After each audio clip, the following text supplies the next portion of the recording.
سر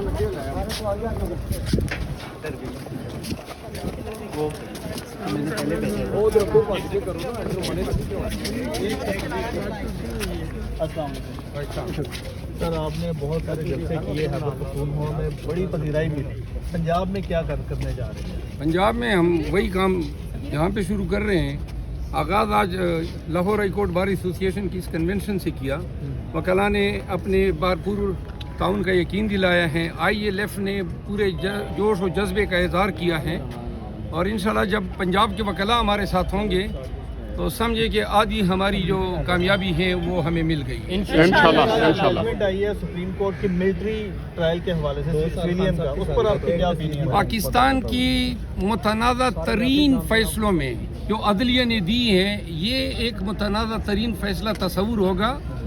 یہ ایک interim relief دی ہے انہوں نے ریاست کو، اور انٹرم ریلیف کبھی انتہائی ریئر سرکمسٹانسز میں ایسی ہوتی ہیں جہاں پہ آپ انٹرم ریلیف کے ذریعے تقریباً کیس کا پورا فیصلہ ہی کر دیں۔ یعنی آپ بادیو نظر میں یہ سمجھ رہے ہیں کہ ریاست کے اپیل میں بڑے جواز ہیں، اور اس وجہ سے آپ پروسیڈنگ جو ہیں ان انڈر ٹرائل پریزنر کے کنکلوڈ کرانا چاہتے ہیں۔ آپ نے وہی کام کیا جو بندیال صاحب نے کیا تھا، انہوں نے کہا تھا جی فیصلہ نہ سنائیں۔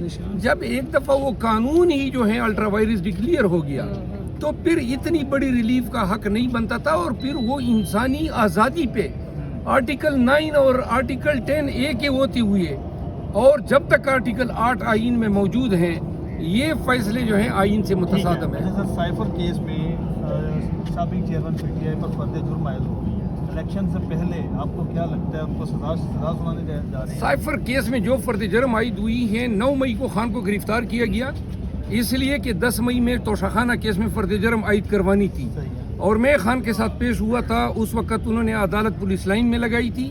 وہاں پہ ہمایون دلاور صاحب کو ہم نے کہا کہ نہ ہمیں نقول دیے گئے ہیں، نہ نوٹس ہوا ہے، فرد جرم نہیں بن سکتی ہے۔ انہوں نے کہا جی دستخط کر دیں، تو ہم نے انکار کیا۔ خان صاحب نے انہوں نے کہا جی ٹھیک ہے، پھر بھی فرد جرم بن گئی۔ اب ہم سماعت کے دوران سماعت کے دوران اچھا کل پھر وہی تاریخ دہرائی گئی ہے، نہ کوئی اکنالجمنٹ ہے، نہ کوئی سائن ہے، نہ کوئی نقول کی کارروائی ہے۔ وہی ذوالقرنین صاحب نے وہی کام کیے ہیں جو پہلے ہمایون دلاور نے کیا ہے۔ یہ جو عدلیہ ہیں اسلام آباد کی ڈسٹرکٹ جوڈیشری، یہ بیسیکلی منصفوں سے زیادہ اعلی کار بنی ہوئی ہے۔ یہ بتائیے گا، آپ کی خان صاحب سے ملاقات ہوئی 8 فروری کو الیکشن سے متعلق، کیا ان کا پیغام ہے اپنے کارکنوں کے لیے؟ الیکشن کے لیے پیغام یہ ہیں کہ جتنے دیکھیے 3.5 کروڑ لوگ نئے رجسٹر ہوئے ہیں۔ 2018 میں جتنا سالم ووٹ پڑا تھا پورے پاکستان میں، ہم یہ ایکسپیکٹ کر رہے ہیں کہ اب اتنا ووٹ PTI کو پڑے گا۔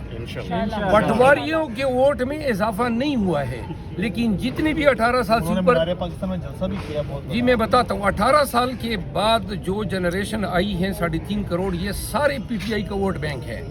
پھر اس دفعہ ہم نے اوورسیز کو بھی انوائٹ کیا ہے کہ آئیں، اور تقریباً 1 کروڑ لگ بھگ اوورسیز جو ہیں انشاءاللہ پاکستان آئیں گے، ووٹ کاسٹ کریں گے۔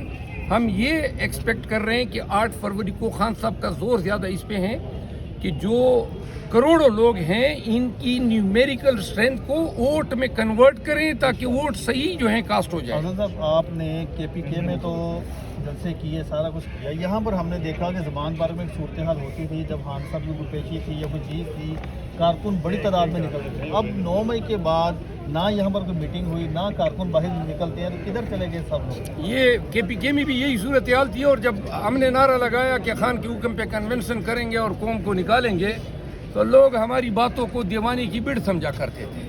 ثابت کیا ادھر آج لوگوں کو یقین نہیں آ رہا ہوگا کہ یہ کوئی لیونی بات کر رہا ہے یا کوئی پاگل سرپرا ہے۔ تھوڑا انتظار کریں، 20 دن بعد پنجاب کی صورتحال دیکھیں، یہ اٹھے گی اور ڈٹ کے کھڑی ہوگی۔ مقدمات بھی درج ہو رہے ہیں۔ ہم تو خوش آمدید کہتے ہیں۔ 30-31 سال تک لوگوں کے پرچوں میں ہم نے ڈیفینڈ کیا ہے، ہم اپنے آپ کو بھی ڈیفینڈ کر لیں گے۔ ایک سوال عام لوگوں کا کہ KPK میں آپ پر ایک الزام ہے کہ آپ ٹکٹیں فروخت کرتے ہیں، اس طرح کی چیزیں بھی سامنے آئیں، کیا اس میں صداقت ہے؟ تو ٹکٹوں کا کام تو میرے ساتھ نہیں ہے، ہم تو کنونشن کر رہے ہیں، وہ تو تنظیم کے ساتھ ہے، اور یہ الزام شاید آپ نے ابھی بنا لیا۔ آپ بھی مجھے پٹواری لگتے ہیں۔